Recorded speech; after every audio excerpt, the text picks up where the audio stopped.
So Kobe Bryant, he barely says anything. Yes, I do love Kobe Bryant, but that's not why I barely said anything about him. You know why? Because here was his JC. Here's it, John. Let me say something wrong about Kobe. I'm going to have a problem. I'm going to have a problem. I'm telling you right now, I'm going to have a problem. Kobe will pick up the phone in a heartbeat. What the hell did you just say? I know I didn't just hear you say that. Isaiah Thomas, oh my God. I'm talking about the two-time NBA champion, the Hall of Famer that works on TNT and NBA TV. Oh my God. Don't let me utter a word about him. He's got my address. Shaq, same thing. Barkley, same thing. In terms of today's current players, I can't even count them. You don't hear me say that about Dave. Let me misquote D. Wade. Because he's getting ready to retire, so I can tell y'all this. Let me misquote him. Let me misrepresent his position. I'm going to have a problem. I say it affectionately.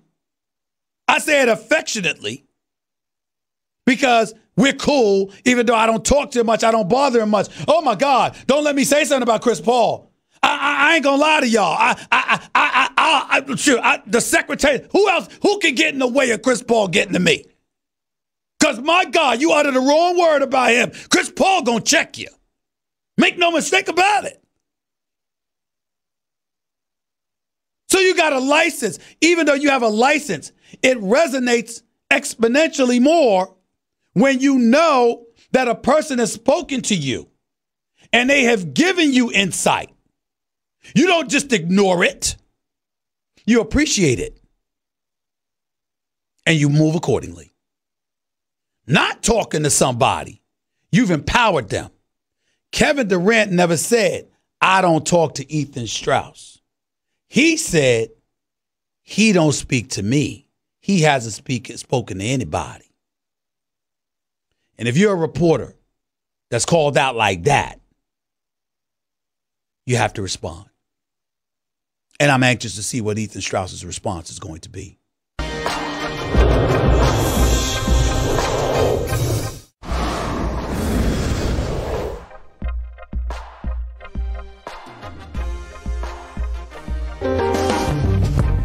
The Stephen A. Guests on the Stephen A. Smith Show appear via the Shell Pennzoil Performance Line. And you can always get in touch with the show through the 1-800-Flowers Twitter feed.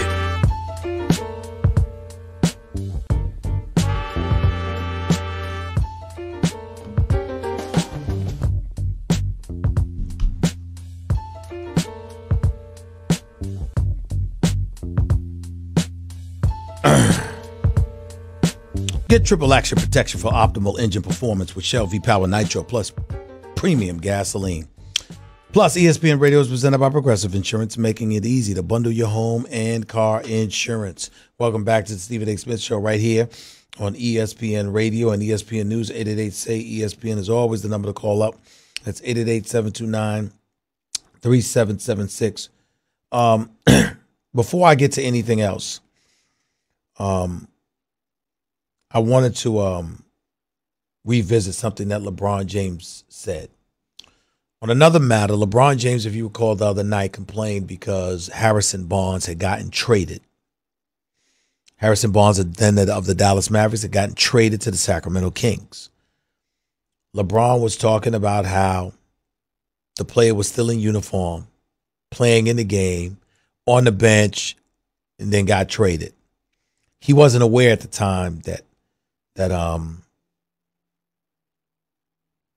he wasn't aware that Harrison Barnes had been informed of the possibility that he might be traded and given a choice whether to play or not, and that he had decided and elected to play. So LeBron spoke out about it on an Instagram post. And to paraphrase, because I don't have the Instagram post in front of me at this particular moment, to paraphrase, what LeBron James was saying is that he's good with the owners handling their business, just like he's good with the players handling their business. Just call it fairly if you're in the public, if you're the public. Don't sit up there and say it's just business when it comes to teams and ownership groups, but treat the players like pariahs. Treat the players like pariahs if indeed they exercise their rights and their power, and they want something different for themselves as well. That's what he was saying. And then he felt the need to clarify it further because people were essentially misconstruing what he was trying to say. And LeBron felt the need to address it on that level. Let me take it from there and tell you where I stand. LeBron James was trying to say something, in my opinion, that is very, very difficult for the modern day athlete to say, particularly the black athlete. They have a problem because everybody's thinking about monetizing their brand, building their brand, not compromising their bottom line, et cetera, which I respect and understand. But essentially what they did was go about the business of trying to politically correctly state something that most of them feel. LeBron didn't say it. He didn't want to say it. So I'll say it for him. Ladies and gentlemen, the black athlete is treated differently.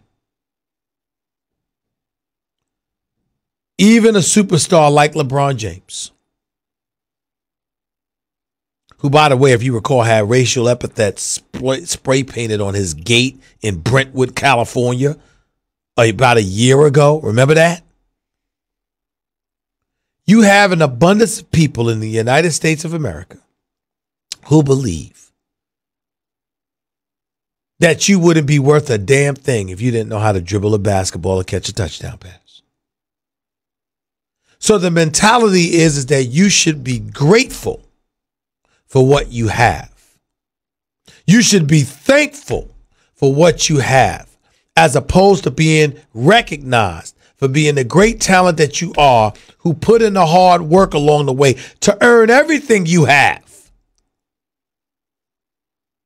And because people view you in a fashion that's not indicative of that, and recognizing the obvious luck associated with such benefits, because luck always plays a role in those who are fortunate enough to, quote unquote, have it all. You have a vast majority of American citizens who believe that these athletes should be grateful and these athletes should be thankful. So at any moment in time, when you flex your muscle and you exercise your prowess, you acknowledge your prowess and then you exercise it. They're ready to lose their minds because folks are treating you like, who the hell do you think you are? Now, as my man Max Kellerman explained on First Take this morning, it's happened to white athletes too. Back in the day, even before the sports world was integrated, and to a lesser degree, even after it was integrated, but there was still a paucity of African-American athletes. You had white athletes who were subjected to the same kind of quote-unquote bullying tactics, whether it be by ownership or by the fans themselves, speaking about how they should appreciate the position that they're in. So nobody is trying to acknowledge, nobody is trying to avoid or to cover up the fact and the reality that white athletes have to go through that too. But in the end, what it comes down to is this. And we've said this often. I'm going to give you some insight into how a vast majority of that, because I can't speak for everybody, but I'm a black man and I know what black folks feel a lot more often than not. And there's a saying that if folks want to admit it, they'll call up here and acknowledge I'm telling y'all the truth. There's this belief in the black community, and some people will word it differently, but the theme, the mentality, the belief is the same. And here it is. When white folks catch a cold, black folks catch pneumonia. To paraphrase, ladies and gentlemen, what that means is no matter how difficult and desolate circumstances may be, but in this particular case, for the purposes of this discussion, for the white athlete, it is always more difficult for the black athlete. Always. Ladies and gentlemen, we have a collective bargaining agreement where it calls for minimizing the amount of salary you can make. It exists in football. To a lesser degree, it exists in basketball. Does it exist in baseball? How about tennis? How about golf?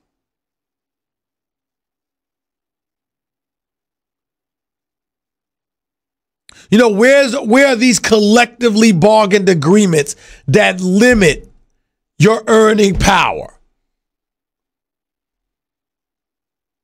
Now, I can't sit up there and tell you definitively what the amount is, but I once heard that Phil Mickelson makes over $40 million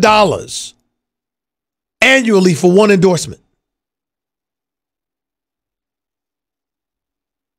That's what I once heard. Some pharmaceutical product or whatever it is. I don't know what the hell it is. Hollywood, they make $20 million a film. I understand that Denzel could do that now. I understand that Will Smith and Martin Lawrence did it with Bad Boys. Who knows what the hell Morgan Freeman is making, or Samuel L. Jackson for that matter. But I got news for you, ladies and gentlemen. When you look at those guys in Hollywood, you hear anybody talking about them? But let an athlete tell you he wants out. Yeah, I signed this contract, but you know what? I'd rather go elsewhere. No, I don't feel like coming back. Holy hell is raised.